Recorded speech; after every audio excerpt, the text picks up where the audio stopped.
श्री स्वामी समर्थ सर्वांना. हा व्हिडिओ जर आज तुमच्यापर्यंत पोहोचत असेल ना, तर तुमच्या जवळचे जेवढे पण स्वामी भक्त आहेत ना, त्यांच्यापर्यंत हा व्हिडिओ नक्की शेअर करा.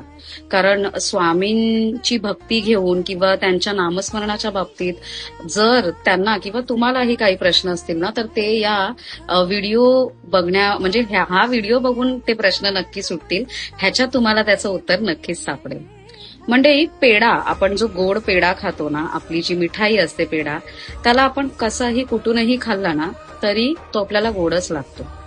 तसंच स्वामींचं नामस्मरण तुम्ही कुठेही केलात, कसंही केलात ना, तरी ते त्यांच्यापर्यंत नक्कीच पोहोचतं. इथे फरक असतो तो मनापासून तुम्ही किती करताय आणि किती नाही ह्याचा.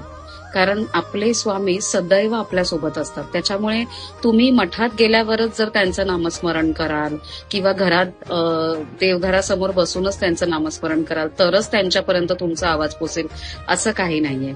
मनापासून त्यांचं नाव तुम्ही जिथे कुठे घ्याल, जिथे कुठे नामस्मरण कराल ना, ते त्यांच्यापर्यंत कुठूनही कसंही पोहोचणार. त्यामुळे नामस्मरण कसं करायचं, त्यांची भक्ती कशी करायची किंवा काय, हे प्रश्न जर तुमचे असतील ना, तर ह्याचं हे उत्तर आहे. त्यामुळे त्यांचं नाव जपत राहा आणि मनापासून त्यांची आठवण काढा. ते नक्की तुमची हाक ऐकतील.